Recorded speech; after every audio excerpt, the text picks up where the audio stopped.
اعوذ باللہ من الشیطان اللعین الرجیم بسم اللہ الرحمن الرحیم الحمد للہ رب العالمین والصلاة والسلام علی اشرف الانبیاء والمرسلین سیدنا و نبینا و شفیع ذنوبنا و حبیب قلوبنا و طبیب نفوسنا ابی القاسم محمد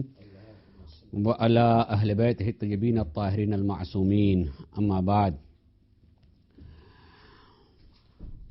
نہج البلاغہ صحیفہ نور کے عنوان سے مسلسل میں نے گفتگو شروع کی ہے، اور مقدمات کے بعد نہج البلاغہ میں سرکار مولائے کائنات کا پہلا خطبہ اور اس کا تیسرا حصہ آج گفتگو کا موضوع ہے. پہلا خطبہ، جیسا کہ میں نے ابتدائی میں گزارش کی تھی کہ بہت سارے موضوعات پر مشتمل ہے، لیکن ابتدائی طور پر اس خطبے میں، جو کہ خطبے کے اعتبار سے جو پہلا حصہ ہوتا ہے حمد و ثناء الہی میں ایسے صفات پروردگار عالم کا ذکر کرنا جس کی بنیاد پر ایمان میں اضافہ ہو سکے، اور اس ایمان کی بنیاد پر ہم خطیب جو باتیں کہہ رہا ہے اس کی روشنی میں سن کر کے وہ ہمارے ایمان کا حصہ بن سکے. سرکار مولائے کائنات نے اللہ کے بارے میں صفات کا تذکرہ کیا ہے، ذات پروردگار عالم سے متعلق گفتگو کی ہے. میں اس سلسلے میں تفصیل سے گفتگو کر چکا ہوں. بعض لفظیں بولی جاتی ہیں جس طریقے سے ہم بولتے ہیں اللہ کی ذات کے لیے ممکن ہے وہ صحیح نہ ہو، بلکہ یقیناً صحیح نہیں ہوتی، لیکن وہ ذریعہ ہوتے ہیں صرف سمجھنے اور سمجھانے کے لیے. اللہ کی ذات کو ماننے والے افراد بہت ہو سکتے ہیں، مگر ہو سکتا ہے کہ جس طریقے سے اللہ کی ذات کو پہچاننا چاہیے ہے وہ اس طریقے سے پہچانتے نہ ہوں، اس لیے ان کا ماننا بھی ناقص. چونکہ پہچان ہی ناقص ہے، لہذا ماننا بھی ناقص ہوتا ہے. ہر ایمان یا عقیدے یا ماننے کا تعلق جس چیز پر ایمان یا جس چیز سے متعلق عقیدہ ہو یا جس چیز کو ماننا ہے، اس کی جتنی پہچان ہوگی اسی پہچان سے کے مطابق انسان جو ہے اپنے ایمان یا عقیدے کو محکم اور مضبوط کر سکتا ہے. اللہ کی ذات کے سلسلے میں بے انتہا مکاتب فکر بھی پیدا ہو گئے ہیں کہ وہ اللہ کی ذات کو کیسا مانتے ہیں، اس لیے کہ اللہ کی ذات کو پہچاننے میں غلطیاں ہو سکتی ہیں، ہوئی ہیں اور ہو رہی ہیں. لہذا اسی اعتبار سے ماننے والوں کے بھی بہت سارے گروہ اور جماعت وجود میں آئے ہیں. سرکار مولائے کائنات اس طرح کے افکار کی طرف جو لوگوں کے ذہنوں میں بات آ سکتی ہے اس کی طرف سوالیہ انداز میں بھی پہچانوانے کی صحیح کی اور کوشش کی پہچان ہے. سوال کیا؟ مثلاً آج کے اس حصے میں یہ ہے کہ امام نے فرمایا کہ وَمَنْ قَالَ فِيمَا، اگر کوئی شخص جو ہے اللہ کی ذات کے بارے میں یہ کہے کہ اللہ کی ذات کس چیز میں ہو کر کے پائی جاتی ہے، کس میں ہے. مثلا ہم کہیں اللہ دنیا میں ہے، دنیا میں ہو کر کے پایا جانا. تو امام فرماتے ہیں کہ اگر کوئی شخص اس طرح کا سوال خود اس کے ذہن میں آتا ہے اور ذہن میں آنے کے بعد خود ہی کسی چیز میں ہو کر کے سمجھتا ہے اللہ کی ذات کو، تو وہ کہاں پہنچ پائے گا، اسے کیا کہا جائے گا، اور وہ اپنے عقیدے میں کیا ہوا. اس کے لیے فرما رہے ہیں کہ من قال فیما فقد ضمنہ، اگر کوئی شخص اللہ کی ذات کے بارے میں یہ کہے کہ وہ کسی چیز میں ہے تو اس کا مطلب یہ ہوا کہ وہ اللہ کی ذات کو کسی ضمن میں، کسی چیز کے ضمن میں لے کر کے آ رہا ہے، یعنی وہ کسی چیز میں ہے اور کوئی چیز اسے گھیرے ہوئے اس چیز میں ہے. جیسے گلاس میں پانی کا ہونا کہ گلاس پانی میں ہے، یا کمرے میں روشنی کا ہونا کہ روشنی جو ہے کمرے کے اندر ہے. اس طرح سے اللہ کی ذات کے سلسلے میں یقیناً کسی قول کے نتیجے میں بھی اور اس قول کو سمجھنے سے میں اپنی عقل کے اعتبار سے جہاں پہنچا اپنے فکر میں نتیجے کے اعتبار سے جہاں تک پہنچتا ہے مذاہب اور مکاتب وجود میں آ سکتے ہیں. ان اقوال کی روشنی میں بھی اگر دیکھا جائے جو امام نے ارشاد فرمایا ہے یقینی طور پر مسائل ہیں اور مذاہب اور مکاتب وجود میں آئے ہیں جب وہ اپنے اعتبار سے سوچنے لگیں، غور کرنے لگیں، فکر کرنے لگیں اور ایک نتیجہ نکالا ہے. میں ترجمہ کرتا چلوں پھر اس کے بعد بتاؤں گا کہ کس طرح سے وہ مکاتب فکر وجود میں آئے ہیں. من قال فیما فقط ضمنہ، جو کوئی بھی اللہ کی ذات کے بارے میں کسی چیز میں ہو کے پانے کے بارے میں سوچے گا تو اس کا مطلب یہ ہوا کہ اس نے اللہ کو کسی چیز کے ضمن میں رکھا. ومن قال علامہ، دیکھیے ہمارے اردو میں بھی بولتے ہیں، جیسا میں لفظ میں بولی اردو میں کسی چیز کا کسی چیز میں ہونا یا کسی چیز کا کسی چیز کے اوپر ہونا. کسی چیز میں ہونا جب کہا جائے گا تو اس کا مطلب کہ وہ محدود ہے اور اس کے اوپر ایک اور بڑی حد جس حد کے اندر وہ چیز پائی جاتی ہے.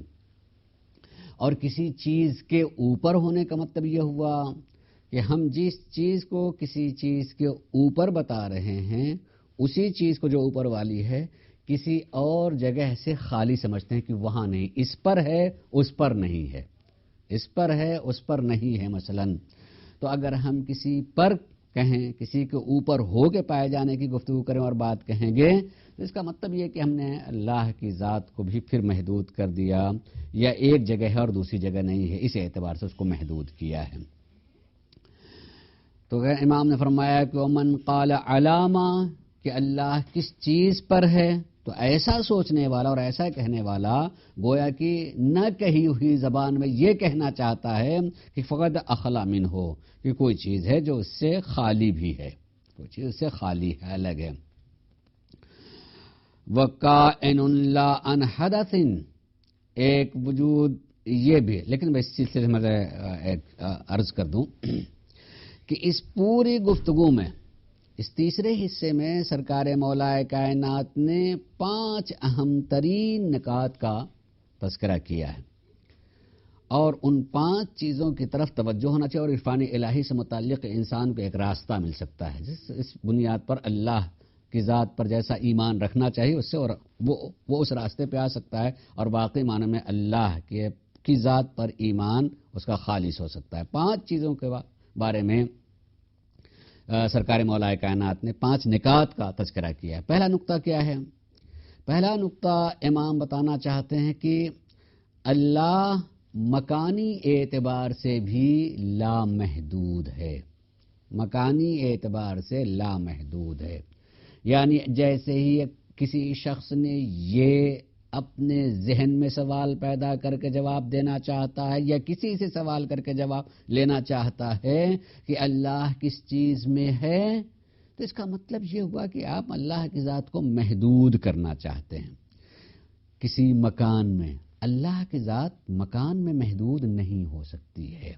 وہ امام فکر دینا چاہتے ہیں کہ کبھی کسی کے ذہن میں مکانی اعتبار سے اس کو حد میں نہیں لانا چاہیے. اللہ کی ذات لامحدود ہے، کسی مکان میں وہ نہیں ہو سکتا، مکان اس کی ضرورت نہیں ہے، مکان کی ضرورت اللہ کے لیے نہیں ہے ورنہ وہ محدود ہو جائے گا مکان میں. اور زمانی اعتبار سے بھی وہ لامحدود ہے کہ ہم اس کے لیے زمانی اعتبار سے کہیں گے تو اس کا دوسرا جملہ کہ وَلَا عَنْ حَدَثٍ، زمانی اعتبار سے 2 جملے امام نے ارشاد فرمایا کہ نہ اس کی ذات کے بارے میں آپ یہ سوچ سکتے ہیں کہ وہ کس چیز میں ہے اور کس چیز پر ہے. مثلا یہ مکان کے اعتبار سے ہوا. اگر کسی چیز پر اگر آپ کہنا چاہیں گے، کسی چیز میں کہنا چاہیں گے تو اس کا مطلب مکان کے اعتبار سے اس کو آپ محدود کرنا چاہتے ہیں یا کسی مکان کو اس سے خالی کرنا چاہتے ہیں کہ جس چیز پر ہے دوسری چیز اس سے خالی ہے. مثلا یہ ایسا اللہ کی ذات کے لیے نہیں ہوگا. تو پہلی چیز جو انسان کے ذہن میں رکھنے کے لیے اشارہ دے رہے ہیں مولا کائنات وہ یہ کہ اللہ کو کبھی مکان میں محدود کرنے کی صحیح اور کوشش کی یا اس طرح کے سوالات کی تو اس کا مطلب یہ کہ وہ خدا شناس نہیں ہے. وہ کسی زمانے میں کسی چیز کو محدود کر کے اپنے ذہن میں جو چیز لائے وہ اس کی ذہن کی مخلوق ہے اس کو خدا مان رہا ہے، وہ غلط ہے اور وہ خدا کا ماننے والا نہیں ہوا. دوسرے جملہ مولا کائنات میں فرمایا ہے کہ کائن لا حدث موجود لا عدم، کہ وہ ایک ایسا وہ وجود ہے جو حدث سے نہیں ہے. حدث کہ نہ ہونے کے بعد ہونا، کوئی چیز نہیں تھی اور ہوئی، ہم نہیں تھے اور ہوئے. ایک منٹ ابھی جو ہے آیا نہیں اور آیا اور چلا گیا، نہیں آیا تھا ہوا وجود میں، ہم بول رہے ہیں، لمحات مسلسل گزر رہے ہیں، نہیں تھا آیا گزر گیا. اسی طریقے سے اشیاء ہم دیکھ رہے ہیں، چیزیں ہم دیکھ رہے ہیں، ایک چیز تھی نہیں تھی ہوئی اور پھر نہیں رہی. اللہ کے وجود کو اس طریقے سے بھی نہیں کہہ سکتے کسی زمانے میں وہ نہیں تھا اور کسی زمانے میں اس کا وجود ہوا. تو گویا ہم اللہ کی ذات کو نہ مکان میں محدود کر سکتے ہیں اور نہ اللہ کی ذات کو زمانے میں محدود کر سکتے ہیں. یہ دو جملے سلسلے میں شارحین کا بے انتہا نظریات شارحین کے سلسلے میں کہ کائن لا عن حدث و موجود لا عن عدم، کہ عدم سے اس کا وجود ہونا کہ پہلے عدم میں رہا ہو ایسا بھی نہیں ہے. اس سلسلے میں دو تین جملے شارحین نے کہے ہیں کہ نہ اللہ اپنے ذات کے اعتبار سے اور نہ زمانے کے اعتبار سے اس کی کوئی ابتدا نہیں ہے کہ جہاں سے ہم اس کو ابتدا کہیں کہ یہاں سے اس کی ابتدا ہے. یہاں تک عدم تھا پھر اس کا وجود ہوا پایا جاتا ہے، یا یہاں تک وہ نہیں تھا اور پھر جو ہے اس کا وجود ہوا ہے اور پایا جاتا ہے. آپ زمانے میں اس کو محدود نہیں کر سکتے، وہ ازلی اور ابدی ہے. ہم کسی زمانے سے اگر ہم اس کو سوچنا چاہیں گے کہ کب سے ہے، بلکہ اس میں بھی گفتگو ہے کہ اگر سرکار مولا کائنات نے موجود کا لفظ استعمال کیا ہے کہ موجود لا عن عدم، یہ موجود جب بھی بولا جاتا ہے تو ذہن کے حصے میں بہرحال شعوری لاشعوری طور پر ایک لفظ ہوتا ہے کہ کوئی چیز موجود ہے تو اس کا بھی کوئی وجود دینے والا ہے. کیمرہ موجود ہے تو اس کا کوئی وجود دینے والا ہے، ہم موجود ہیں وجود دینے والا ہے، یہ بلڈنگ موجود ہے کوئی نہ کوئی اس کا وجود دینے والا ہے. تو اب اللہ کی ذات کے لیے اگر یہ بولا جائے کہ موجود ہے تو معمولاً ہر مخلوق کے لیے چیز بولی جاتی ہے، اس لیے کہ اس کا خالق ہوتا ہے. تو ہم لفظ موجود اللہ کے لیے بول رہے ہیں تو کیا یہ لفظ موجود اس کے لیے بولا جانا صحیح ہے؟ یقیناً اگر وہ تصور آ جائے جو ایک مخلوق کے لیے ہوتا ہے کہ ہم موجود ہیں تو ہمارا کوئی موجود ہے، یہ میرے سامنے موجود اس کا کوئی موجود ہے، کتاب موجود ہے تو اس کا کوئی موجود ہے، تحریر موجود ہے تو اس کا کوئی موجود ہے، اس کا ایجاد کرنے والا ہے، تو اللہ کے لیے وہی لفظ موجود بولا جاتا ہے. لیکن اصلاً اگر اس طرح کا تصور آ جائے تو وہ لفظ صحیح نہیں ہے. لیکن کبھی موجود بول کر کے اصل وجود مراد ہوتا ہے، خود اصل وجود مراد ہوتا ہے، نہ یہ کہ اس موجود شے سے متعلق کسی موجد کا بھی تصور آئے. اصل وجود اللہ کی ذات کے لیے اگر ہم بولتے ہیں کہ وہ موجود ہے تو اس کا موجود ہونے کا مطلب یعنی اصل اور عین وجود، نہ کہ اس اعتبار سے کہ یہ موجود ہے اور اس موجود کو کوئی ایجاد کرنے والا رہا. اصل وجود اس کا مراد ہے، وہ اصل وجود جس وجود سے سارے وجود پایا جاتا ہے. تو امام پہلا نقطہ یہ بتایا کہ اللہ کی ذات کو مکان میں محدود نہیں کیا، ایسا مکان کے اعتبار سے بھی وہ لامحدود ہے. دوسرا وہ زمانے کے اعتبار سے بھی لامحدود، اس کی ابتدا کوئی نہیں ہے اور اس کی کوئی انتہا بھی نہیں ہے. تیسری چیز ایک سرکار مولا کائنات نے اس چیز میں بتائی ہے کہ خالق سے مخلوق کا رشتہ کیا ہے، کس طرح کا رشتہ ہے. ہم جب کہتے ہیں کہ خالق اور مخلوق، تو خالق اور مخلوق کا خود ہی رشتہ ہے، مگر وہ ربط خود میں اس لفظ کا ترجمہ کروں پھر اس کے بعد بتاؤں اس میں کس طریقے سے مسلک وجود میں آئے ہیں. امام فرماتے ہیں تیسرے نقطے کو کہ مع کل شیء لا بمقارنۃ وغیر کل شیء لا بمزائلۃ، اللہ ہر چیز کے ساتھ میں ہے، مگر اس کے ساتھ میں ہونے کا مطلب کیا ہوتا ہے کہ کوئی چیز کسی چیز کے قریب ہو، ساتھ میں ہو۔ اس طریقے سے میں کہوں میری کتاب کے ساتھ یہ میرا ایک ورقہ، میرا ایک کاغذ ساتھ میں ہے،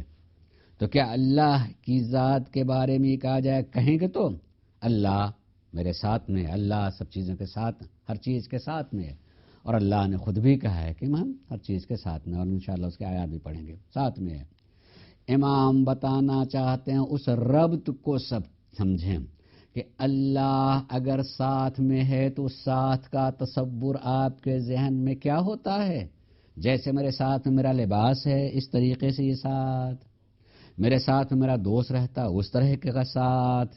میرے ساتھ میں میری کوئی خریدی ہوئی چیز ہے اس طرح کا کوئی ساتھ، یعنی ہم ساتھ کا لفظ بولتے ہیں کہ چیز میرے ساتھ میں ہے، تو اس میرے ساتھ میں ہونے کا معنی اور مفہوم کیا ہوا کہ وہ چیز میرے ساتھ میں ہے، یعنی مجھ سے قرین، مجھ سے ملی، میرے ساتھ میں ہے۔ تو اللہ کی ذات کے لیے بھی یہی تصور کیا جاتا ہے، یہی تصور ہے، تو یقیناً وہ اللہ کی ذات کو نہیں پہچانتا ہے۔ اللہ ساتھ میں ہے مگر قرین اور ساتھی اور ملی ہوئی چیز کے اعتبار سے نہیں ہے، اور اللہ ہر ایک چیز کا غیر بھی ہے، لیکن اس غیر کے ساتھ ساتھ یہ کہتے ہیں کہ لا بمزائلہ، جس کو یہ بالکل الگ اور یہ بالکل الگ، یہ ایک الگ الگ چیز ہے، نہ اس سے جدا جدا، لا بمزائلہ جدا ہے، اس سے بالکل جدا ہے، نہ ملا ہوا ساتھ ہونے کے ساتھ، اور اگر اس کے ساتھ نہیں ہے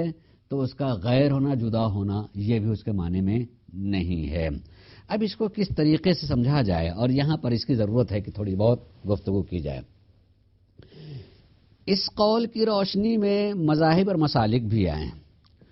دیکھیے، جب بھی کوئی مذہب وجود میں آتا ہے تو اس کی ایک شکل اور صورت ہوتی ہے، اور جیسے جیسے وہ مذہب آگے بڑھتا ہے ہو سکتا ہے کہ مزید اس میں اور شاخیں نکلتی چلی جائیں، اور افراد جو ہے گروہ گروہ میں الگ ہو جائیں کہ نہیں ہم فلاں عقیدہ یا عمل کے اعتبار سے سمجھتے ہیں کہ یہ صحیح ہے اور الگ ہو گئے۔ اسلام جس وقت دین اسلام آیا، رسول اللہ لے کر کے ایک دین اسلام ہے، لیکن دین اسلام جیسے آگے آگے بڑھتا گیا، کتنے مذاہب و مسالک اسی وجود میں آ گئے ہیں، اسی سب کہتے ہیں ہمارا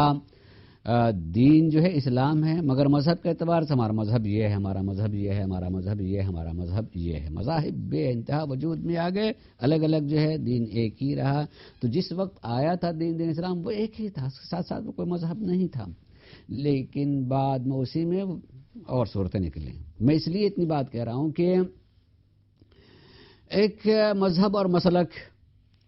اسی اسلام کے دائرے میں صوفیزم بھی ہے۔ صوفیاء کرام، ان کے بھی کچھ خیالات ہیں، ان کے بھی کچھ عقائد ہیں، ان کے بھی کچھ اعمال ہیں، لیکن صوفی جب ایک مسلک کے اعتبار سے وجود میں آیا ہے تو اس مسلک کے ساتھ ہوستا ہے اس کی ایک شکل صورت رہی، مگر بعد میں اسی صوفیوں میں کچھ جماعتیں اپنے ماننے کرنے کے اعتبار سے الگ ہیں، کچھ دوسرے الگ ہیں۔ انہی میں سے کچھ صوفیوں کا ایک گروہ یہ ہے جو اس بات کے قائل ہیں کہ موجود صرف ایک ہے، وجود صرف ایک ہے، بس باقی سب خیال ہے۔ اس کو کہتے ہیں وحدت الوجود، کہ وجود جو ہے ایک ہے۔ مثلا ہم یہ کہیں کہ یہ بلڈنگ یا میں یا آپ یا خاندان فلاں کا کہتے ہیں سب خیالات، سب خیال ہے، وجود صرف ایک ہے، اور تو وہ الحق وہی جو وہ ہے، بس وہی وجود ہے۔ لیکن اس کو مزید کیسے اور انسان توجیہ کر سکتا ہے، یا اس کی اور کیسے وضاحت کر سکتا ہے کہ اس کو کیسے منوا سکتا ہے، اس سلسلے میں گفتگو ہے، اور ان کی ہے کہ جیسے مثلا جس کو ہم خیال کہہ رہے ہیں وہ اس حد تک کہتے ہیں کہ اگر کوئی انسان بت بنا کر کے اس کے سامنے وہ سر کو جھکا رہا ہے تو تمہیں یہ نہیں ماننا چاہیے کہ وہ کوئی بت کو غیر خدا کے جو ہے وہ عبادت کر رہا ہے، وہ اصل میں وہ خدا ہی کی عبادت کر رہا ہے، لیکن ہر چیز میں وہی ہے، وہی پایا جاتا ہے۔ جو تم دیکھ رہے وہ دکھائی دے رہا ہے کہ وہ پتھر کی یا کسی چیز کی بنی ہوئی چیز ہے، وہ تمہارا خیال ہے، اور جو انسان سر جھکا رہا ہے اس کے سامنے یا خضوع و خشوع سے اس کے سامنے پیش آ رہا ہے، تو وہ جو تمہیں دکھائی دے رہا وہ خیال ہے، اصل جو وجود ہے وہ اللہ کا ہے، تو لہذا اس کو جو ہے وہ مان رہا ہے۔ تو امام نے جو یہ بات کہی ہے کہ خالق اور مخلوق کا رابطہ کیا، اس رابطے کے سلسلے میں ان لوگوں کا یہ کہنا یہ کہ رابطہ وحدت الوجود کا ہے، کہ وہی ہے، باقی سب خیال ہے، لہذا وہ ہر چیز میں ہو کر کے پایا جاتا ہے۔ اور اس سلسلے میں ایسے بھی گزرے ہیں صوفی جنہوں نے انا الحق کی بات کہی، انا الحق، میں حق ہوں، میں انا الحق، میں ہی حق ہوں۔ حتیٰ کہ ایک بہت بڑے صوفی گزرے ہیں جن کا نام بایزید ہے، انہی نے اپنے بارے میں ان کے بارے میں ایک واقعہ بھی ہے، میں بھی اس کو بیان کرتا ہوں، مگر وہ اپنے بارے میں کہتے ہیں سبحانی، میں پاک و منزہ ہوں رائب سے، وما اعظم و شانی، اور خود میری کیا شان ہے، یعنی میں ہی خدا ہوں، میں ہی خدا ہوں، پاک ہوں۔ تو واقعہ اس سلسلے میں یہ پڑھا ہے جن کے ماننے والے ہیں، اور خود آیت اللہ ناصر میں مکاری میں شیرازی نے بھی نہج البلاغہ کی شرح میں اس کو نقل کیا ہے، کہا کہ جب ان کے ماننے والوں نے ان سے کئی مرتبہ ٹوکا کہ آپ کیا کہنے لگتے ہیں، اس طرح کے جملے، سبحانی، پاک و منزہ میں ہوں، کوئی عیب میری ذات میں نہیں پایا جاتا ہے، ما اعظم و شان، اور میری کیا شان ہے، اور جو کچھ ہوں میں ہوں، مثلا اس طرح کے جملے، تو بیان کرتے ہیں وہ لوگ کہ انہیں نے ایک مرتبہ اپنے ان اعتراض کرنے والوں سے یہ کہا کہ اچھا اب جب میں اس طرح کا جملہ کہوں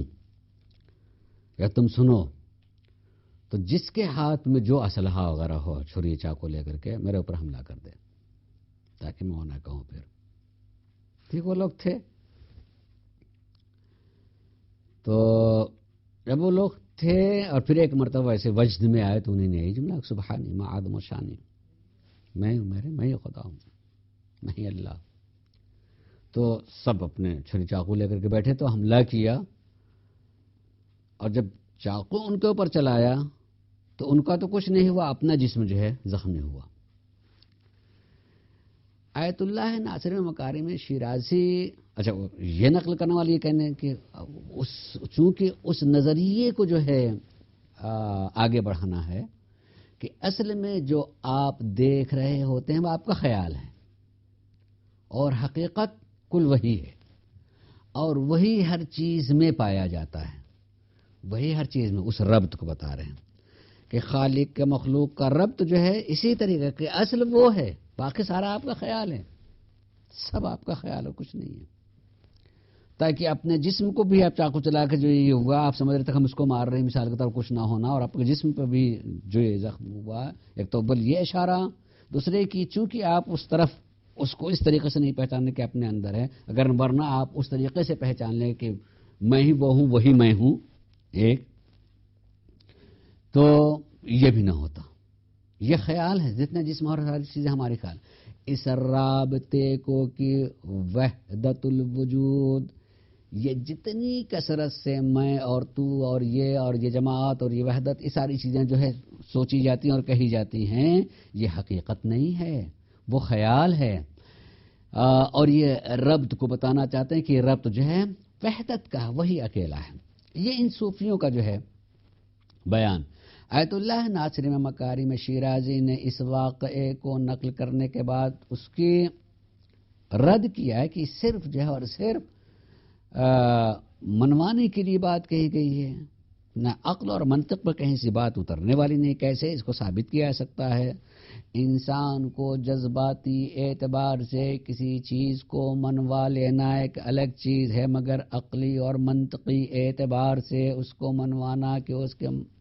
دلیل، یعنی یوں کہوں کہ اس خیال جو میں مان رہا ہوں اس کو ایسی منطق ہو کہ میں کسی دوسرے کے سامنے بھی پیش کروں تو وہ بھی تسلیم کر لے، اس میں یہ چیز اصلاً نہیں ہے۔ اللہ کا رابطہ اس طریقے کا ہے، لیکن وہ رابطے کو دو لفظوں میں امام نے فرمایا کہ مع کل شے، ہر چیز کے ساتھ میں ہے، مگر قرین جیسا نہیں ہے، ساتھی جیسا نہیں ہے کہ اس کے ساتھ ملی ہوئی کوئی ایک چیز نہیں ہے، اور وہ غیر بھی ہے اس کا، مگر اس غیر کا بھی مطلب اس طریقے سے ہے کہ وہ غیر اس سے جدا نہیں ہے۔ اس کو دیکھیے، ایک بات یہ بھی ذہن میں رہے، خصوصاً سارے سامعین کے اور ناظرین کے ذہن میں رہے کہ مثالیں صرف ذہن کو قریب کرنے کے لیے دی جاتی ہیں۔ مثال کبھی علم نہیں ہوتی ہے، وہ علم سے قریب کرنے کے لیے ہوتی ہے۔ لہٰذا ہم جو مثال پیش کر رہے ہیں وہ علم نے ذہن کو قریب کرنے کے لیے کہا جائے سورج اور سورج کی کرن، تو سورج اور سورج کی کرن یہ دونوں دو چیزیں ہیں۔ جو کرن ہے وہ سورج نہیں ہے، اور جو سورج ہے وہ کرن نہیں ہے، لیکن اس دونوں کو آپ بالکل امام کے اس قول کے طریقے سے سمجھیں جو امام نے یہ بات کہی کہ مع کل شے، ہر چیز کے ساتھ میں ہے، لا بمقارنۃ، لیکن اس کا ایک قرین نہیں، سے ایک الگ چیز ہو کر کے قرین چیز نہیں کہ اسے ملی ہوئی کوئی چیز ہو۔ جیسے کرن کو اور سورج کو آپ دونوں کو دو چیز کہہ رہے ہیں، مگر آپ یہ نہیں کہہ سکتے ہیں کہ یہ کرن ایک الگ سے چیز ہے جو اس سے ملی ہوئی ہے، اس سے ملی ہوئی چیز ہے۔ ایک تسلسل ضرور ہے، سورج وہاں اور وہاں سے یہاں سے ایک تسلسل ضرور ہے، مگر آپ بہرحال کہیں کہ یہ سورج کی کرن ہے، یہ اس کی روشنی ہے، اور خود سورج کی ٹکیا، اس کی گولائی وہ چیز نہیں ہے، اس سے ہے یہ، مگر یہ وہ نہیں ہے۔ اور مغایرت اس کا الگ ہونے سے الگ بھی ہے، سے الگ چیز ہے، دوسری چیز ہے، اس کی کرن ہے، لیکن دوسری ہوتے ہوئے بھی آپ اس کو الگ کر کے آپ نہیں کہہ سکتے ہیں کہ یہ دیکھیے اس سے بالکل الگ چیز ہے، یہ اس سے بالکل الگ چیز ہے، الگ بھی نہیں کر سکتے ہیں۔ تو یہ ربط ہے، امام یہ بتاتے ہیں یہ ربط ہے، اس طریقے کا ربط نہیں جو صوفیہ کہنا چاہتے ہیں کہ باقی سب خیال ہے۔ ہم روشنی کو خیال نہیں کہتے ہیں، ایک حقیقت ہے، کرن ایک حقیقت ہے، یہ صرف کہنا چاہتا ہے کہ وہ خیال ہے اور کوئی چیز نہیں ہے۔ یہ خیال نہیں ہے، دو چیزیں ہیں، وہ سورج ہے، یہ سورج کی روشنی ہے، وہ سورج ہے، وہ سورج کی کرن ہے، دو چیزیں ہیں، مگر ان دو چیزوں کو کیسے آپ اس طریقے، اس دو لفظ بہترین تعریف ہیں، الگ ہے، اس کے ساتھ میں ہے، مگر ساتھ ہونا دو چیز جیسے ملا کر کے رکھیں، یہ کتاب اور یہ کاغذ ساتھ میں ہے، اس طریقے سے نہیں کہہ سکتے یہ روشنی اور یہ سورج اور ملا کر کے اس کے ساتھ میں، ایسا قطعاً نہیں ہے دونوں چیز، مگر اس طریقے سے نہیں ہے۔ اور غیر بھی کہتے ہیں کہ یہ روشنی ہے، یہ کرن ہے اور یہ سورج ہے، لیکن آپ اس کو الگ بھی نہیں کر سکتے کہ یہ بالکل اس کے مغایر ہے، یہ اس کے بالکل مغایر ہے، اس کو الگ کوئی چیز ہے، اس طریقے سے نہیں ہے۔ اب یہی ہے کہ خالی انسان جو ہے مولا کے کہی ہوئی بات کو ذہن میں رکھے کہ اس طرح کا رابطہ خالق اور مخلوق کا ہے، اس طریقے کا جیسے روشنی اور سورج کا ہوتا، سورج اس کی کرن کا ہوتا، یا روح اور انسان کا جسم، کہ دو چیزیں ہیں، روح ہے اور روح کے بغیر جسم نہیں ہے، اور جسم کے بغیر روح بھی کہیں آپ نہیں کہہ سکتے ہیں کہ اس کے بغیر یہ دیکھیے روح ہے، نہیں کہا جا سکتا ہے دونوں چیزیں۔ تو یہ ساری مثالیں البتہ تقریب ذہنی کے لیے، ذہن کو اصل مسئلے سے قریب کرنے کے لیے، اس رابطے کو سمجھنے کے لیے ہے، تاکہ انسان اس چیز کو رکھے تو اس کو سمجھ سکے، ورنہ صوفیہ کے گروہ اس بات کے قائل ہو گئے کہ نہیں بس وجود ایک ہی ہے، بلکہ وہ اس بات کو بھی کہتے ہیں کہ یہ دھوکہ ہے انسان کا کہ اس کو گن رہا ہے کہ 1,24,000 انبیاء، پھر اس کے بعد حتیٰ کہ انہیں یہاں تک بھی کہا ہے کہ اس کے بعد دوسرے ہادیان دین یا اولیاء کرام، یہ گنے نے سب ایک ہیں۔ اللہ ہی کبھی آدم کی شکل میں ہے، کبھی نوح کی شکل میں ہے، کبھی ابراہیم کی شکل میں ہے، کبھی محمد کی شکل میں ہے، کبھی علی کی شکل میں ہے، وہی اس کا وجود ہے، ایک ہی چیز ہے، سب ایک چیز ہے، وہ اس کو گننے کی ضرورت نہیں، وہ ایک چیز ہے۔ اور اس بات کو حیرت ہے کہ آدمی گن رہا ہے کہ وہ اور وہ اور وہ اور وہ اور وہ نہیں. زمانے کے تسلسل کے ساتھ ساتھ جو ہے وہ تسلسل میں کبھی اس شکل میں اللہ ہے، کبھی اس شکل میں اللہ ہے، کبھی اس شکل میں اللہ، کبھی اس شکل میں اللہ، کسی چیز میں ہو کے پایا جانا، اس کا وجود کا ربط عین وہی ہونا کہ وہ ایک ہی چیز ہے، دوسری کوئی چیز تسلسل کے ساتھ میں پایا جاتا ہے. تو امام نے تیسری چیز یہ بتائی ہے 5 نکات میں سے تیسرا نقطہ یہ کہ خالق اور مخلوق کا رابطہ آپس میں جو پایا جاتا ہے وہ رابطہ سورج اور کرن جیسا ہے، تسلسل کے ساتھ جو ہے اس کا وجود سے ہم اس تسلسل وجود اس کا ہے، نہ یہ کہ وہ کسی چیز میں ہو کر کے نہیں پایا جاتا ہے. اور اسی کے بعد امام ارشاد فرماتے ہیں چوتھی چیز کہ فاعل لا بمعنی الحرکات والاعلا، اللہ کی ذات فاعل ہے، یعنی کام کو انجام دیتی ہے، مگر کام کے انجام دینے کا مطلب یہ نہیں ہوتا کہ اس کے کام کے انجام دینے میں حرکات کی ضرورت ہو. جب بھی انسان کسی شخص کے بارے میں یہ بولے گا کہ فلاں شخص نے یہ کام کیا،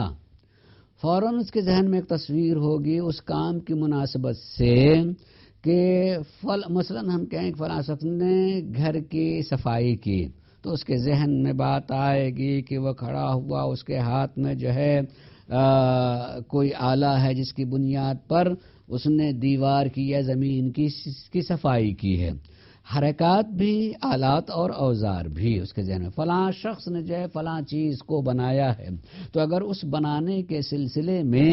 انسان ان آلات و اوزار کو جانتا ہے تو سارے کے سارے آلات اور اوزار ہیں. فلاں صاحب نے یہ کتاب لکھی ہے تو یہ جانتا ہے کہ لکھنے کے سلسلے میں کل لکھا جاتا تھا، قلم اور کاغذ کی ضرورت ہوتی تھی، آدمی زمین پر یا میز و کرسی پہ بیٹھ کر کے جو ہے لکھتا ہے، اس میں ہاتھ میں حرکت ہوتی ہے، ہاتھ میں قلم ہوگا، لکھا جائے گا، اس میں روشنائی ہوگی، اس کا کلر ہوگا، کون کو لکھا جائے گا، تو ایک چیز کتاب کی شکل میں وجود میں آئے گی. فلاں صاحب نے اس کتاب کو چھاپی ہے تو اس کا مطلب آپ کا ایک مشینری پوری وجود میں آئے گی کہ جہاں جو ہے چھاپا خانہ ہے اور وہاں مشین لگی ہوئی، اس طریقے سے کاغذ اور اس طریقے سے مشین چلتی ہے اور اس طریقے سے چھپ کر کے آتا ہے اور اس طریقے سے کتاب کی شکل جو ہے. تو ایک فعل کا اور فاعل کا تذکرہ کیا جاتا ہے کہ فلاں نے، فلاں مطبع نے، فلاں آدمی نے، فلاں مصنف نے، فلاں عالم نے، فلاں کارگر نے یہ چیز کیا ہے، تو پورا تصور آدمی کے ذہن میں آتا ہے. اس کی حالت بھی ہے کہ وہ کھڑا ہے، بیٹھا ہے، اور اس کی حرکت بھی کہ اس کام کے لیے اس کے جسم میں اس طرح کی حرکات ہونے چاہیے ہیں، اور وہ ساری شکل و صورت آئے گی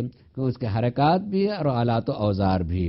امام بتا رہے ہیں کہ اللہ فاعل ہے، مگر تمہارے ذہن کے گوشے میں مخلوق کے فعل میں اور اللہ کے فعل میں اس طرح کوئی تشابہ نہ ہونے پائے، مشابہت ذہن میں، ورنہ آپ نے اس اللہ کو پہچانا نہیں کہ اس فعل کے لیے اس کو حرکت کی، آدم کو اس نے وجود دیا، مٹیاں جمع کی گئیں تو اس نے حرکت اور سکنات اس کو گوندھا گیا، مثلا اس طریقے سے کیا گیا فلاں کام. تو اب جب ہم بیان کر رہے ہوتے ہمارے ذہن میں ساری کی ساری چیزیں حرکت کر، اللہ کے فعل کے لیے ایسا نہیں ہے. اللہ کا ارادہ اور فعل ایک ہوتا ہے، وہ کن سے کسی چیز کو وجود دیتا ہے اس کے ارادے میں. البتہ اس ضمن میں ایک بات ضرور آتی ہے اور وہ ہے جس کو قرآن الفاظ میں مدبرات کہے گئے ہیں، مدبرات الامور، اللہ کے امر کو چلانے والے. مثلا ہم کہیں کہ ملک الموت نے روح قبض کی، فلاں فرشتہ جو ہے بارش کے بادل پر جو ہے معین ہے، فلاں فرشتے جو ہیں حساب و کتاب کے لیے ہیں، منکر نکیر ہیں، کرامن کاتبین ہیں، فلاں کا رزق پہنچانے والے ہیں، اور فلاں، ان کو مدبرات الامور کہا جاتا ہے. جب اس طرح کی بات کہی جائے گی تو کیا جیسے انسان لکھنے کے لیے پہلے ہاتھ کا محتاج ہے، پھر اس کے بعد ہاتھ میں قلم کا محتاج ہے، اس کے بعد قلم کے لیے روشنائی کا محتاج ہے، پھر اس تحریر کو وجود میں نظروں کے سامنے آنے کے لیے کاغذ کا جو ہے محتاج ہے، پھر اس کو کتابی شکل میں وجود دینے کے لیے طباعت کا جو محتاج ہوتا ہے، نہیں مسلسل جو ہے ایک احتیاج کا سلسلہ. اتنے احتیاجات کے پورے کرنے کے بعد ایک عمل، ایک کام وجود میں آتا ہے، تو بہت سارے اللہ سے بھی متعلق اس طرح کے امور پائے جاتے ہیں جس میں یہ کہ فرشتے نے روح نکالی، وہاں لے کے گیا اور اس طرح کا، تو کیا اللہ ان سارے مدبرات کا محتاج ہے؟ نہیں، اللہ محتاج نہیں ان چیزوں کا۔ اللہ کے اس قصد اور اس ارادے میں یہ سب شامل ہے۔ جیسے ہی اللہ کسی چیز کا قصد کرتا ہے وہ چیز ہوتی ہے، تو اس کے قصد میں یہ ساری چیزیں شامل ہیں۔ پھر وہ کہیں گے کہ مثال کو، یعنی مثال جو ہے علم نہیں ہوتی ہے، ذہن کو اس سے چیز کو قریب کرنے کے لیے ہوتا ہے کہ آدمی جو ہے اگر اس بات کو کہے کہ آپ لکھیں گے، آپ تحریر لکھیں گے، تو جیسے ہی لکھیں گے کہا جائے گا اس میں الگ سے آپ کو کہنے کی ضرورت نہیں ہے کہ آپ لکھیں گے کہ تو آپ نے اس میں روشنائی کا تذکرہ نہیں کیا، اور آپ نے جو اس میں فلاں چیز کا تذکرہ نہیں کیا، اور آپ نے فلاں چیز کا تذکرہ نہیں کیا، یہ سب بھائی پتہ ہے کہ جس کام کے لیے جتنی چیزوں کی ضرورت ہوتی ہے وہ صاحب اس میں شامل ہے، اس کو الگ سے کہنے کی ضرورت نہیں ہوتی ہے۔ آدمی اگر یہ کہے، آج فقہی اعتبار سے بھی اگر بات کرے کہ نماز پڑھنا ہے، تو آدمی کہے گا کہ یہ نہیں کہے گا کہ آپ نے نماز پڑھنے کے لیے کہا تھا، وضو کرنے کے لیے تو نہیں کہا تھا، کیونکہ بھائی معلوم ہے کہ نماز کے لیے یہ چیز شرط ہے، اس کو کرنا ہے۔ کہا چھت پہ جانے کے لیے کہا تھا، آپ نے زینے پہ جانے کے لیے تو نہیں کہا تھا کہ زینے پہ جائیں، بھائی کو اس کو زینے سے الگ سے کہنے کی ضرورت، ہر آدمی کے الگ سے زینے کی ضرورت نہیں ہے۔ کسی بچے سے بھی کہا جائے تو وہ زینے کی طرف جائے گا، لیکن چونکہ یہ مثال ذہن کو قریب کرنے کے لیے یہ ساری چیزیں وہ ہمارے کہنے میں جب کہا جائے تو جو چیز پہلے ہونی ہے اس چیز کو پہلے، پھر اس کے بعد جو دوسری چیز ہے وہ پھر تیسری چیز ہوتے ہوتے جو ہے وہاں تک آدمی پہنچے گا۔ اللہ کے ارادے اور علم کا تعلق یہ ہوتا ہے کہ اللہ جب کسی کا چیز کا ارادہ کر لیتا ہے تو جیسے ہی ارادہ کرتا ہے ہمیں سمجھانے کے لیے یہ سب لفظوں کو ضرورت پڑتی ہے کہ وہ کہے کہ اللہ نے بھی خود اپنی بات کو پہنچانے کے لیے لفظوں کا سہارا لیا ہے۔ وہ امرہ اذا اراد شیئا ان یقول له کن فیکون، اس کا امر یہ ہے کہ جب وہ کسی چیز کا ارادہ کرتا ہے تو یہ کہتا ہے کہ ہو جا، تو وہ چیز ہو جاتی ہے۔ تو کیا یہ اتنا جتنی بات ہم نے ترجمہ کر کے پہنچائی، منٹ ڈیڑھ منٹ اس میں لگ گیا، اللہ کے لیے بھی اس کام کے وجود میں آنے کے لیے اور ارادے میں کوئی فاصلہ ہوتا ہے؟ نہیں، کوئی فاصلہ نہیں ہے، مگر ہیں اس مدبرات الامور جتنے بھی ہیں اس کے قصد میں شامل ہے، اور اسی اعتبار سے وہ چیز ہو بھی جائے گی، ہو کے رہے گی، اس سے الگ نہیں ہو سکتی ہے، مدبرات الامور میں وہ چیزیں ہیں۔ تو یہ سمجھنے کے لیے خالی جو ہے ایک سلسلہ ہے، ورنہ حقیقت یہی ہے کہ اللہ کے قصد میں یہ بات شامل۔ تو چوتھی چیز تھی جو امام نے ارشاد فرمائی کہ فاعل وہ کام کو انجام دیتا ہے، لا بمعنی الحرکات والاعلی، لیکن آپ کے ذہن میں اس اللہ کے پہچاننے کے لیے، اللہ کے فعل کو پہچاننے کے لیے یہ کبھی تصور نہ ہو ذہن میں کہ اس کو اس فعل کا انجام دینے کے لیے حرکت کی ضرورت ہے اور اس فعل کو وجود میں لانے کے لیے آلات کی ضرورت ہے۔ نہیں، آلات وغیرہ کی چیز کی ضرورت اس کی نہیں ہوتی ہے، مگر وہ مدبرات الامور جو الگ سے ہیں بھی تو وہ اس کے ارادے کا اور اس کے قصد کا حصہ ہیں اسی میں، اور وہ چیز فوراً ہو بھی جائے گی۔ اور اسی کے ساتھ ساتھ پانچویں چیز جو امام نے کہی ہے، پانچواں نقطہ اس سلسلے میں کہ بصیر اذ لا منظور الیہ من خلقہ، متوحد اذ لا سکن یستأنس بہ ولا یستوحش لفقتہ۔ جب بھی کسی وجود کو اور اس میں ارادے اور حیات اور ساری چیزوں کو مان لینے کے بعد، حالانکہ ساری لفظیں جو ہے اگر عقیدے کے اعتبار سے دیکھا جائے تو اسے نہیں تو اس میں ہو کر کے نہ وہ مکان ہے نہ کوئی چیز اس کے لیے مکان، لیکن وہی لفظیں جو ہے صرف سمجھنے اور سمجھانے کے لیے۔ پانچویں چیز جو امام نے ارشاد فرمائی وہ یہ کہ وہ بصیر ہے، بصارت رکھتا ہے، وہ دیکھتا ہے، لیکن اس کے دیکھنے کا تعلق کسی دیکھی جانے والی چیز کے وجود کے بغیر ہے. ہم دیکھنے کا لفظ بول ہی نہیں سکتے ہیں جب تک کہ اس نگاہ کی زد میں کوئی چیز نہ ہو. اگر اس نگاہ کی زد میں کوئی چیز نہیں ہے تو ہم دیکھنے کا کوئی بات ہی کہی ہی نہیں سکتے ہیں. یہ بات سمجھ کہ اللہ بصیر اور ہم بھی اپنے لیے دیکھنے کا لفظ بولتے ہیں تو کہیں اللہ کے پہچاننے میں انسان مخلوق کو اللہ نہ بنا لے اور اس طریقے سے اللہ کی ذات کے بارے میں نہ سوچے. امام فرما رہے ہیں کہ بصیر ہے لیکن اس بصیر کے لیے منظور لہ نہیں ہے. یعنی اس کی مثال ایسی کہ میں کسی دیکھنے کا تصور ہی نہیں کر سکتا ہوں، بیان کے لیے کوئی لفظ نہیں آ سکتا ہے جب تک کہ میری نظر کی زد میں کوئی چیز نہ ہو. اس نظر کی زد میں کوئی چیز ہونی چاہیے تبھی میں دیکھنے کا لفظ بول سکتا ہوں، ورنہ آنکھ رکھتے ہوئے بھی میں دیکھنے کا لفظ نہیں بول سکتا ہوں. کھلی ہوئی آنکھ ہے تو دیکھنے کا لفظ بولا بھی جائے گا تو آدمی کہ میں کوئی چیز تو بس سفیدی ہے میری آنکھوں کے سامنے. چلیے آپ سفیدی ایک چیز دیکھ، سفیدی ہے میں تو گویا کہ سفیدی آپ کی نگاہ کی زد میں ہے، اس لیے آپ جو ہیں اس کو دیکھنے کی بات کہہ رہے ہیں. ورنہ اگر کوئی چیز نہ ہو تو آپ دیکھنے کی بات نہیں کہہ سکتے. کیا اللہ کی ذات کے سلسلے میں بھی یہی بات اگر ہم کہیں کہ اللہ بصیر ہے تو ہم جب تک اس کی زد پہ نہ ہو تو اللہ کی بصیر ہونے کو نہ مانے تو کیا آپ نے اللہ کو نہیں مانا؟ اللہ کو ایسا بصیر مان رہے تو آپ نے کسی مخلوق کو مان رہے ہیں کہ وہ مجھ کو دیکھ رہا ہے لہذا بصیر ہے، یا مجھ جیسوں کو دیکھ رہا ہے تو وہ بصیر ہے، یہ وہ اپنی بنائی ہوئی کائنات کو دیکھ رہا ہے تو وہ بصیر ہے. وہ جنات یا جن کو ہم نہیں دیکھ رہے ہیں مثلا جنات یا ملائکہ ان کو بھی وہ دیکھ رہا ہے، وہ اس کی نگاہ کی زد میں تو وہ بصیر ہے.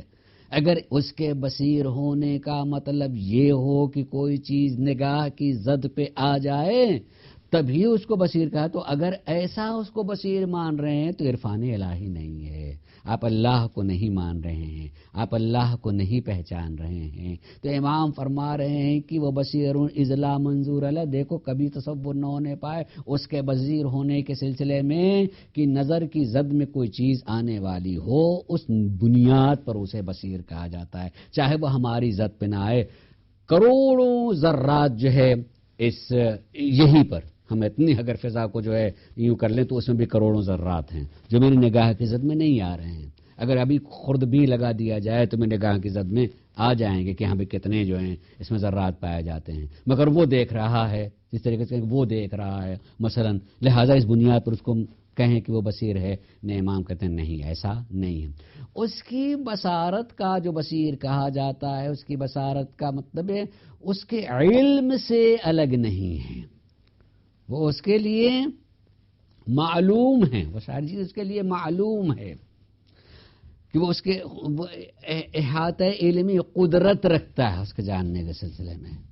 ورنہ اللہ بصیر اس وقت بھی تھا جب اس نے کوئی چیز نہیں خلق کی تھی. جتنی بھی ہم مثال دی ہم نے، چاہے وہ جن کی ہو، چاہے ملائکہ کی ہو، چاہے ذرات کی ہو، جتنی چیزوں کی ہے، اگر اس نے خلق نہیں کیا تھا جس وقت، اس وقت بھی وہ بصیر تھا. یعنی اس کے علم کے ہاتھ سے وہ الگ چیز نہیں تھی، اس کی قدرت سے وہ چیز الگ نہیں تھی. تو بصیر اذ لا منظور لہ من خلق، اس کے خلق میں سے انہیں یہی مانگ، اس کے مخلوقات میں کوئی چیز نہیں تھا، اصل تھی ہی نہیں، تب بھی وہ بصیر تھا. لہذا آپ کا تصور ہی نہیں تو بصیر ہونے کا مطلب یہ جو میں نہیں دیکھ رہا ہوں وہ بھی اس کو دیکھ لیتا ہے، جو میں سوچتا ہوں وہ اس کو بھی مثلا دیکھ بھی لیتا ہے مثلا. تو ایسی چیز نہیں ہے اس کے لیے. ایک مخلوق کی صفت کو بیان کر رہے ہیں جو اس کی نگاہ کی زد پہ آ جائے تو اس کو بصیر کہا جاتا ہے. اللہ ایسا نہیں ہے. متوحد اذ لا سکن استأنس، اور اللہ کی ذات کے سلسلے میں انس اور توحش، وحشت زدہ ہونا، خوف، ڈر کا. ایک بچہ اکیلا ہے، ڈر گیا. ایک آدمی کہیں تھا اور تاریکی میں آنکھ کھلی، اکیلا پا کے ڈر گیا. ایک چیز سے جس سے اس کو انس تھا اور جب وہ چیز اس کے سامنے نہیں ہے تو متوحش سا ہو گیا کہ وہ کہاں چلا گیا. وہاں بچہ لیٹا ہوا تھا ماں کے پاس، وہاں کھولی تو ماں نہیں ہے تو ڈر گیا، متوحش ہو گیا مثلا، اور تھی تو اسے اس کا انس تھا۔ اللہ کی ذات کے لیے اس طرح کا تصور کہ وہ کسی چیز سے مانوس یا کسی چیز سے اس کے وحشت، اگر اس طرح کو تصور اللہ کی ذات کے لیے آ رہا ہے تو اس کو اللہ کی ذات کا پہچان نہیں ہے، وہ کسی مخلوق کے بارے میں بات کر رہا ہے۔ اور اگر اسی طرح کی صفت اللہ کی ذات کے لیے لے کر کے آ رہا ہے تو اس کا مطلب کہ وہ عرفان الہی نہیں رکھتا، اپنے مخلوق کو جو وہ خالق مان رہا ہے۔ اللہ ایسا نہیں۔ کیوں امام کہہ رہے ہیں اس بات کو؟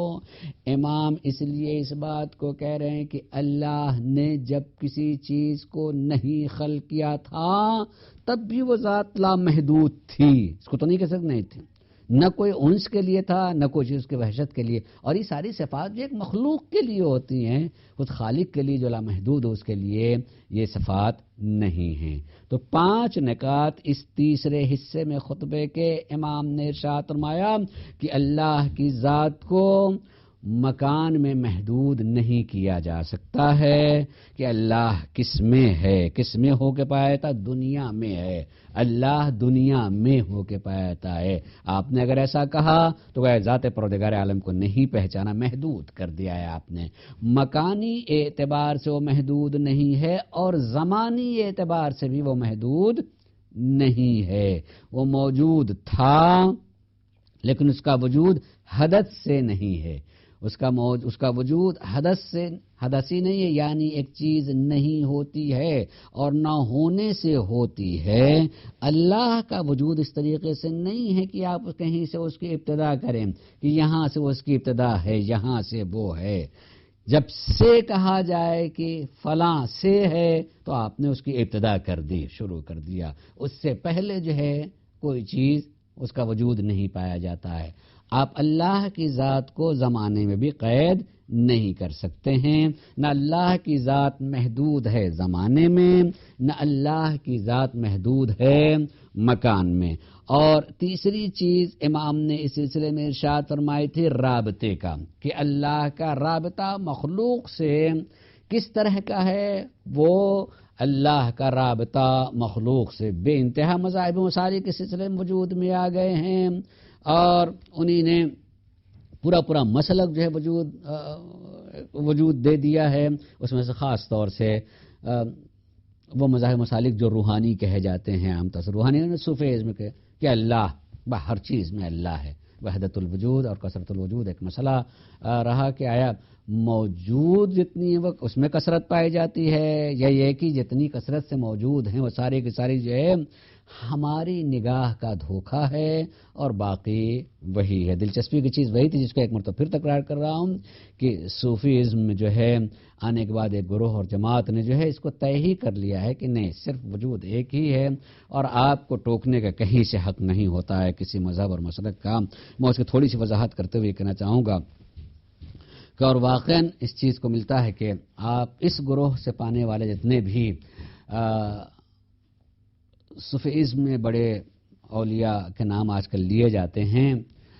اور ہیں، وہ یہ کہ انہوں نے مذاہب کا اختلاف نہیں کیا ہے، ان کو بھی ساتھ لے کے چلے، ان کو بھی ساتھ لے کے چلے، ان کو بھی ساتھ لے کے چلے، سب کو بھی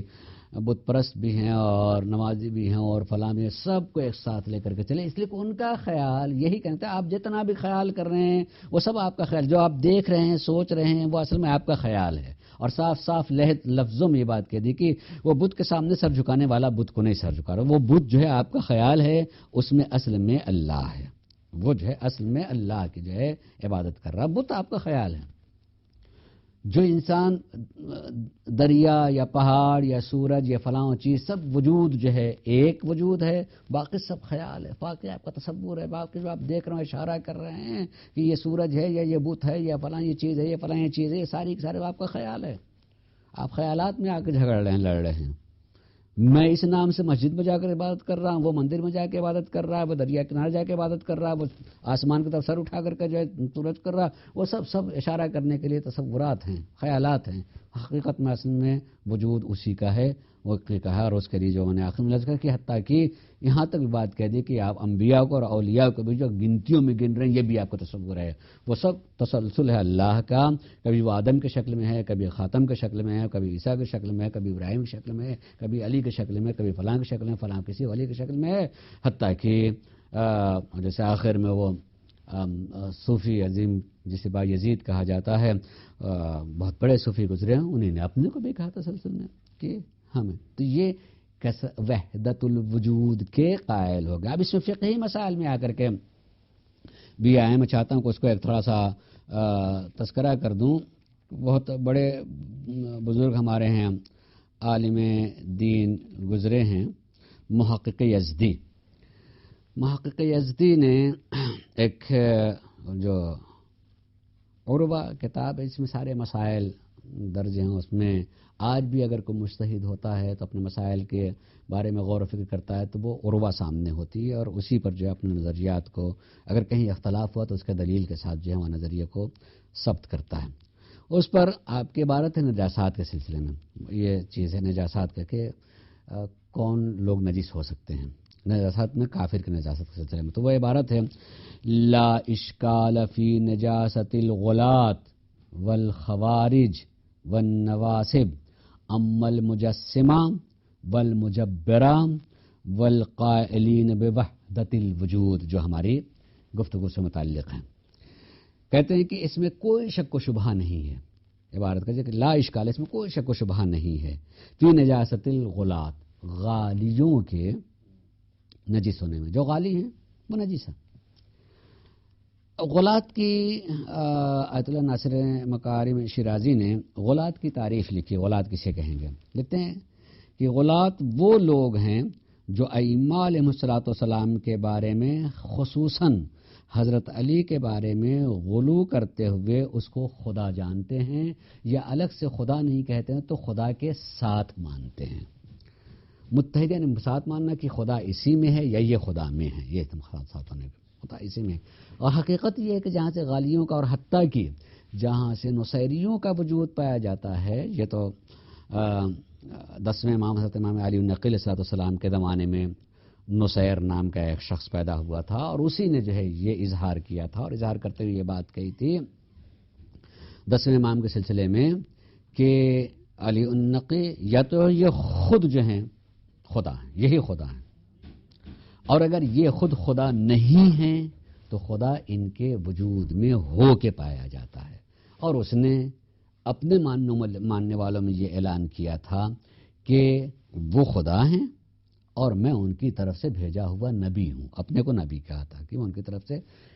اس کے ماننے والے اور اس سے اتفاق نظر رکھنے والے، اس کی پیروی کرنے والے جو نصیری کہے جاتے ہیں، اس کی پیروی کرنے والے۔ حضرت علی علیہ السلام کی ذات سے متعلق بظاہری واقعہ نہیں، یہ واقعہ جو ہے 10ویں امام، چونکہ یہ بھی نام سے علی ہی ہیں، تو چونکہ ان کے بارے میں اس نے نصیر نے یہ بات کہی تھی کہ خدا ان میں ہو کے پایا جاتا ہے، یا تو اب تو پہلی بات ہے کہ نہیں ہے ہی یہ خدا جس چیز کو ہم کہتے ہیں نہیں یہ خدا ہے،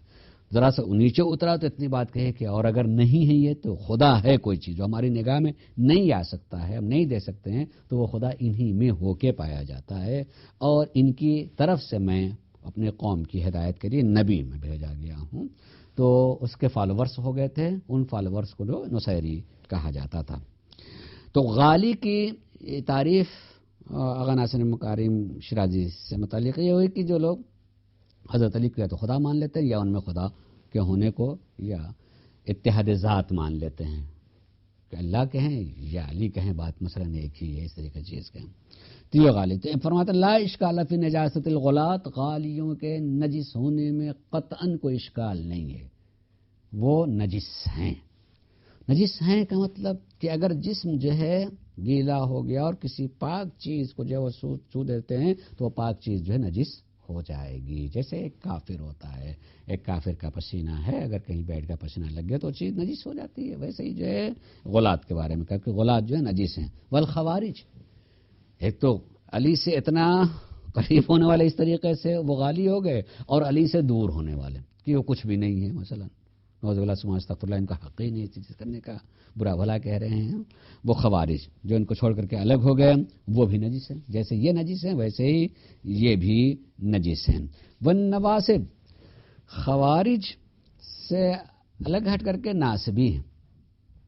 ناسبی معصومین میں سے کسی معصوم کو یا سارے معصوم کو کھلم کھلا برا کہتے ہوں، وہ ناسبی ہوں گے۔ جو علی الاعلان کو برا کہتے ہیں، تو علی الاعلان برا کہیں تو آج بھی سارے مراجع کا فتویٰ وہ بھی نجس ہوتے ہیں، کافر کے رسول نجس کہا جائے گا۔ اب اس کے بعد جو گفتگو ہے یہ محقق یزدی کہتے ہیں کہ اما المجسمہ والمجبرہ والقائلین بوحدۃ الوجود، لیکن مجسمہ وہ لوگ جو کہ اللہ کے جسم کے قائل ہیں، جو اللہ کے جسم کے قائل ہیں وہ،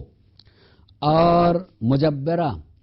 جو جبر کے قائل ہیں کہ ہم جو کچھ بھی کرتے ہیں ہم خود نہیں کرتے ہیں، جو اللہ چاہتا ہے وہی کرتے ہیں، ہم مجبور ہیں، جو بھی ہم نے کہا ہم مجبور ہیں، اس کو مجبر، ہمارے اختیار اصلاً ہے ہی نہیں، اللہ نے ہمیں با اختیار بنایا ہی نہیں ہے، ہم مجبور ہیں جو کچھ کر رہے ہوتے ہیں۔ تو مجبرہ والقائلین بوحدۃ الوجود، اور وہ لوگ جو وحدت وجود کے قائل ہیں کہ بت ہے تو وہ بت جو ہے تمہارا خیال ہے، اس میں خدا ہی ہے، اس کے فلاں چیز ہے تمہارا خیال ہے، نبی کو آپ محمد کہیں یا آدم کہیں تمہارا خیال ہے، اصل میں جو ہے وہ ایک ہی ہے، اللہ کا وجود ہے۔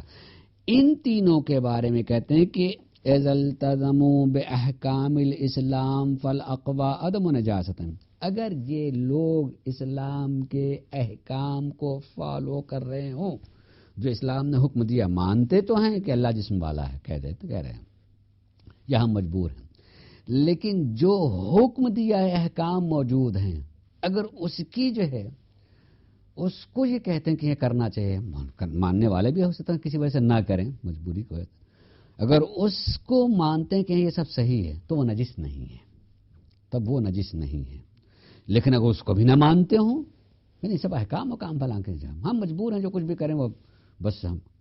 مانتے نہ، کیا احکام ہوتے ہیں، کیا چیزیں، کیا روزہ کیا نماز، اس کو مانیں نہ،